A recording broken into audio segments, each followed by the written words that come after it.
Bonjour, dans le cadre de l'initiation vidéo avec la télévision locale de Cattenom, ma cadreuse Lou et moi-même, nous avons décidé de vous présenter le métier de moniteur de tennis. Suivez-nous. Quels sont les outils utilisés dans ce métier? D'abord, il faut une raquette de tennis, hein.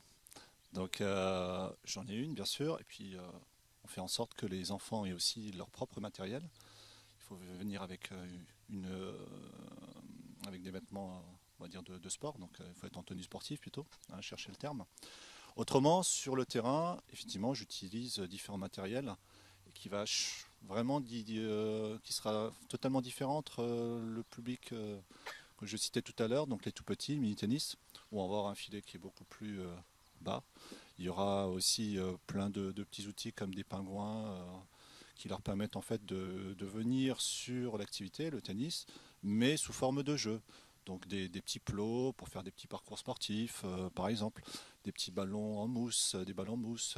Donc il y a vraiment plein de matériel qu'on peut utiliser pour les plus petits, qu'on peut aussi un peu utiliser pour les plus grands quand il faut, parce que c'est un sport qui est technique, arriver là aussi à un résultat pour faire des échanges. Donc voilà, on va utiliser un matériel qu'on appelle un matériel pédagogique, donc différentes balles, des cibles, parce qu'il faut quand même leur montrer où est-ce qu'ils doivent jouer. Donc on pose des cibles au sol pour cela, par exemple. Certaines activités sont-elles plus difficiles que d'autres? Dans mon métier, comme il faut transmettre des choses, donc quand tu enseignes le tennis, tu essaies de donner des outils, comme je le disais, aux plus petits jusqu'aux grands. Chez les plus petits, c'est un peu plus justement difficile, puisque quand on a 3 ans, c'est pas un sport qui est facile. Donc il faut arriver à ce qu'ils arrivent un petit peu à réaliser des choses, alors avec différentes balles, différents outils qui leur permettent de finalement d'arriver au tennis.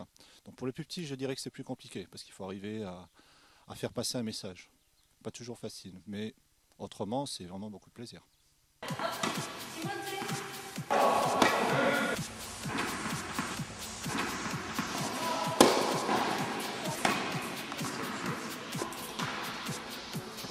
Pourquoi avez-vous choisi ce travail? Pourquoi j'ai choisi ce travail? Tout simplement pour transmettre des choses, transmettre des valeurs aussi. Euh, D'abord parce que c'est ma passion. C'est-à-dire le tennis, j'en fais depuis que je suis tout petit, donc c'est quelque chose qui était pour moi évident. Et puis après, parce que naturellement, j'ai senti que je pouvais transmettre mon savoir, mon vécu, et le transmettre aux autres. Donc arriver à faire progresser les plus jeunes et les moins jeunes, voilà, en essayant de leur faire passer un message bien clair. Quelles sont les formations et diplômes nécessaires? Alors en fait, il faut suivre une formation de brevet d'État, on appelle, euh, voilà, qui peut durer à peu près une année. En fonction des régions, je crois que ça diffère un petit peu aujourd'hui, ça a un petit peu évolué.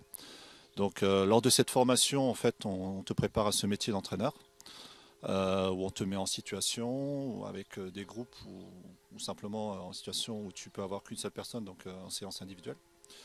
Donc on te donne là quelques outils pour que après tu puisses de ton côté faire tourner un club. Donc il faut ce diplôme-là pour être entraîneur. Et puis autre chose, il faut avoir été seconde série. Donc seconde série c'est un peu compliqué, il faut avoir un niveau de tennis. Voilà, qui te permet, si tu veux, après de faire face là aussi à tout niveau de jeu, au niveau de tennis.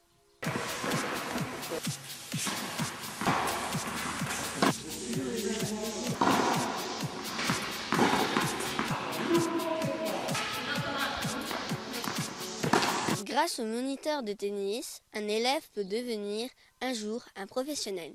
N'hésitez pas à venir vous inscrire au tennis club de Cattenom.